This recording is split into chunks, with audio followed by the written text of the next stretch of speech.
Hello, I have with me Steve Walton, self-styled comedy poet. Morning, Steve. Good morning, Chris. How are you? I'm very well, thank you. Now, it's been a couple of months since you were last in, and we recorded some of your poems. What have you been up to since then? Yeah, I've written one new poem since I saw you last, since I came on here. It's about a window cleaner, which is going to be the second poem I'm going to recite today, actually. I've also been busy improving a number of poems that I've written in the past that thought weren't really quite good enough, but giving them a bit of a polish, eh? Definitely, yes, yeah. And I've done very well with that, actually. So you've been working on a few, so in total, how many have you written over the years then? At the last count, when I counted recently, it's 45, actually. 45? Over yes. What period of time? Since 2008. Oh, so that's, what, 6 years you've been writing? That's correct, yes. Right, I'm not going to work out the mathematics of that, average number of poems per year, but no, that sounds quite an effort. Anyway, so are you going to give us the benefit of your latest masterpiece? I'd really like to, yes. I've been looking forward to it, and yes. Okay, in your own time. Okay, the first one is about, well, it's called My Tulips Came from Hamster Sam. It's about flowers relating to people.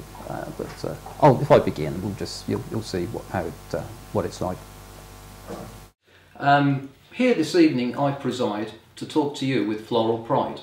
As from a bloom we all descend, it's a fact I will defend. Michael Flowers is my name, but I'll change it just the same, as someone might decide to pick, just to actually take the mick. Are things rosy in your garden? Has your stem began to harden? When two buttercups you embrace, do daisies then fall into place? If by now you get my drift, then your actions may be swift, and even a primrose could be you, with sweet William growing too. But if your life has gone to pot, with constant pickles being your lot, and two lips you kiss are chilly, why not try to pick a lily? Yes, flora's now the way ahead, to me it is our daily bread. Instead of drooping in the shower, I now use self-raising flour. Though flowering plants as they rise can cause problems for some guys, their appearance may get capped if their Venus flies get trapped. If forget-me-nots are your thing, then Violet is the one to ring, and if in love with you she falls, she may like some bluebell calls. So with my help, you'll know for sure what it is you're looking for, but if your marigold seems a flop, get one from a second-hand shop. Or if your lupins you are losing, due to life being confusing, and too fast your clock is ticking, then your rose may need picking. There seems to be an accusation that we're just a big carnation, so to save on all the fuss, I don't drive, I catch a bus. Although a problem still remains about keeping Daisy in her chains, we'll have next week some new chance for having fun with bedding plants. Watering flowers is a must, but those cans I don't trust, so we'll show from our test how sweet pea worked the best. So now it's time for taking stock. I'll change my name to Poppycock, then all of this I think you'll tell will be summed up extremely well.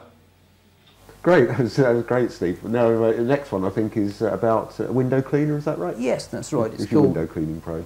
Yeah, it's called My Window Lean Gives Me a Rest. I wrote it recently over the Christmas period, and yeah, I quite like it. And I hope, you know, people at home watching it will as well.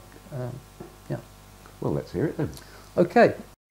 Cleaning windows for a living can be really unforgiving, except for when her shower's due, when I usually see it through.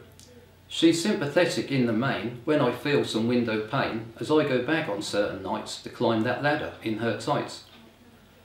My bank windows I did clean, where to the boss I acted green, as when she said I'm in arrears, I said I hope you're hearing clears. She didn't find it very funny why I'd failed with raising money, so I told her on the spot, a current account is all I've got.